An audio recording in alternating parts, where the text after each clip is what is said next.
स्वाभिमान शोध अस्तित्वाचा या मालिकेच्या आजच्या भागात बघा. शांतनूला सतत कुणाचे तरी फोन येत असतात. पल्लवी म्हणते, शांतनू अहो कुणाचे फोन येत आहे तुम्हाला? शांतनू बोलतो, रोहित. पल्लवी म्हणते की अहो मग उचला ना फोन, काहीतरी महत्वाचं बोलायचं असेल त्यांना तुमच्याशी. शांतनू फोन उचलून स्पीकरवरती टाकतो. रोहित तिकडनं बोलत असतो, शांतनू अरे त्या दिवशी जे काही घडलं ना ते खरंच चुकीचं होतं. तसं घडायला नको होतं. तू आमच्या इथे पहिल्यांदा आला होतास. अंजली देखील याआधी तुम्हाला कधी भेटलेली नव्हती, त्यामुळे ती इतकी ओव्हर रिॲक्ट झाली. तिने देखील तुम्हाला सॉरी बोलायला सांगितलंय आणि मी देखील तुम्हाला सॉरी बोलतो. वहिनीला देखील सांग. आणि मला खात्री होती की माझा मित्र कधीही चुकीचं वागू शकणार नाही. त्यामुळे हे ऐकून शांतनूला बरं वाटतं. शांतनू फोन ठेवतो आणि आनंदी होतो. त्यावर पल्लवी म्हणती, बघा शांतनू, तुम्हाला मी म्हटले होते ना तुम्ही उगाचच ओव्हर रिॲक्ट होतात. त्यावर शांतनू देखील काही न बोलता तिथून निघतो. त्यानंतर इकडे मोठी आई साड्यांवरती काळा कोळसा टाकत असते. त्याबरोबर विनायक तिकडे येतो आणि म्हणतो, आई हे काय करतेस तू? त्यावर मोठी आई म्हणते, अरे हल्लीकडे अशा साड्या नेसाव्या लागतात त्यामुळे ही तयारी. त्यावर विनायक म्हणतो, अगं आई काय करतेस हे काय करतेस तू? कसले भिकाऱ्याचे डोळे लागले तुला? त्यावर मोठी आई म्हणते, मला माझ्या हक्काच्या घरात जाण्यासाठी जे काही करावं लागणार आहे ते मी करणार आहे. पण मला कधी कधी तर शंकाच येते, तू नक्की आमच्याच बाजूने आहेस ना? म्हणजे मी रात्री तुला जेव्हा कॉल केला तेव्हा देखील तू अशाच पद्धतीने ओरडून मला बोलला आणि आता देखील असाच बोलतोय. तुला आम्ही त्या घरात आलेलं हवंय की नकोय? त्यावर लगेच विनायक नाटक करत आईकडे येतो आणि म्हणतो, असं कसं होईल आई? मी तुमचाच मुलगा आहे ना ग. आणि मला जर तुझी काळजी वाटली नसती तर मी तुझ्याकडे आलो असतो का? मी तुला अगदी लहानपणापासून दागदागिने घालून भरधरलेल्या साड्या घालून बघितलेलं आहे. मला अतिशय वाईट वाटतं जेव्हा तू अशा प्रकारच्या साड्या नेसते. मग विनायक नाटक करत उगाचच रडण्याचं नाटक करतो. त्यावर मोठी आई म्हणते, जाऊ दे रे विनायक, रडू नकोस बाळा. तुझ्या डोळ्यात पाणी येऊ देऊ नकोस, मला त्रास होतो. त्यावर मोठे काका लगेच म्हणतात, अरे विनायक, मी देखील हिला हेच समजावत होतो की आपला विनायक आपला आहे आणि हे असलं काही करून काही होणार नाही. त्यावर मोठी आई म्हणते, तुम्ही तर गप्पच बसावं. मला ना तुमचं अगदी काही कळतच नाही. कधी माझं कौतुक करता तर कधी मला टोमणे मारता. पण मला तुमच्याकडून काहीही नको, कौतुकही नको आणि टोमणेही नको. मला जे करायचंय ते मी करेलच. बरं काय रे विनायक, त्या दिवशी पल्लवीला आमच्याबद्दल सहानुभूती वाटली की नाही? त्यावर विनायक म्हणतो, अगं आई, अगं ती पल्लवी खूप पोहोचलेली मुलगी आहे ग, तुला नाही माहिती. त्यावर लगेच मोठी आई म्हणते, म्हणजे आता मला माझे प्रयत्न अजूनही वाढवावे लागतील. त्यावर विनायक लगेच मनातल्या मनात विचार करत असतो, मी इथे हिचा खच्चीकरण करण्याचा प्रयत्न करतोय पण हिचं काही खच्चीकरण होत नाहीये. हिचा अजून उत्साह वाढत चाललाय. त्यानंतर मोठी आई रस्त्यावर पल्लवीची वाट बघत असते. लगेचच तिकडनं पल्लवी येते आणि तिची नजर मोठ्या आईवरती पडते. तर मोठी आईकडे नाटक सुरू करते, अगं आई ग, मी आता घरी कशी जाऊ? काय करू? पोटात अन्नाचा कण नाही, पाय दुखताय.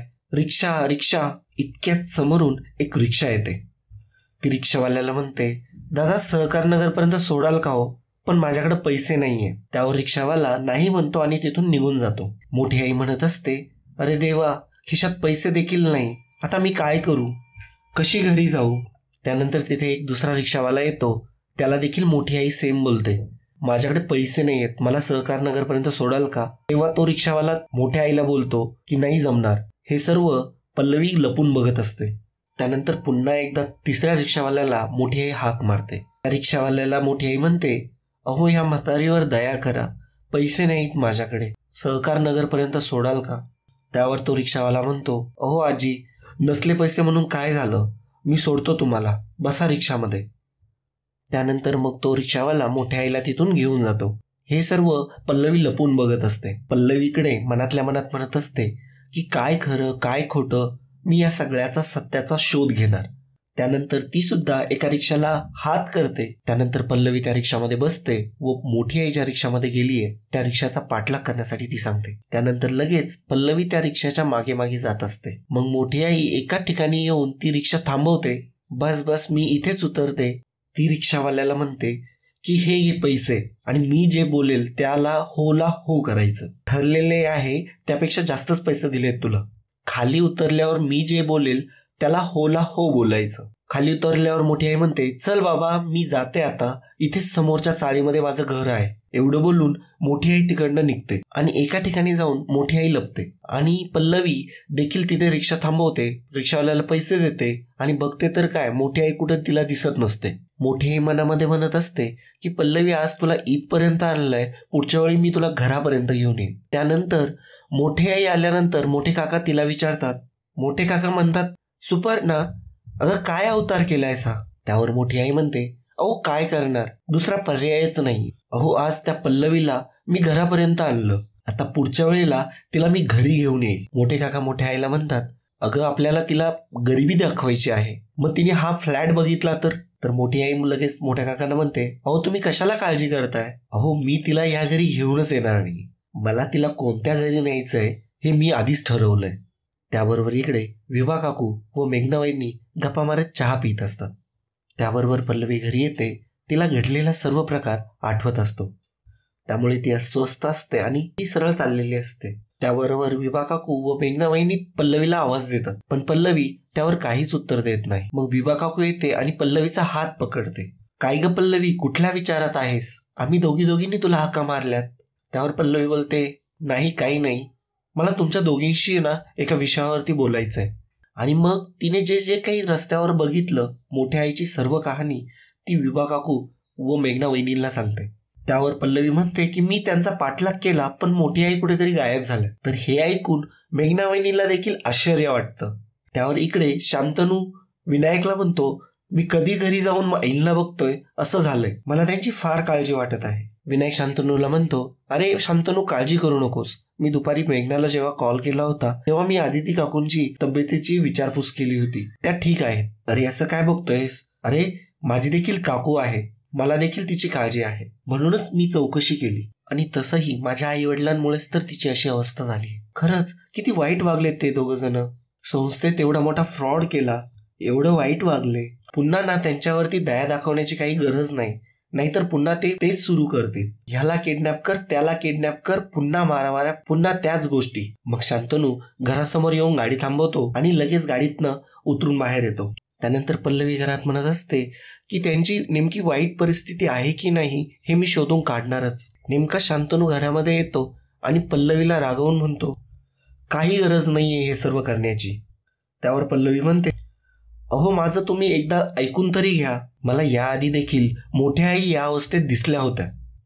त्यावर शांतनू पल्लवीला म्हणतो, अगं पल्लवी तुला कळत कसं नाही, ही सर्व त्यांची अगदी नाटकं आहेत. संस्थेमध्ये एवढ्या मोठ्या प्रमाणात फ्रॉड केलेस त्यांनी, लाखो करोडो रुपये खाल्लेत त्यांनी, मग त्यांच्याकडे आता स्वतःच्या खर्चासाठी पैसे नसतील का?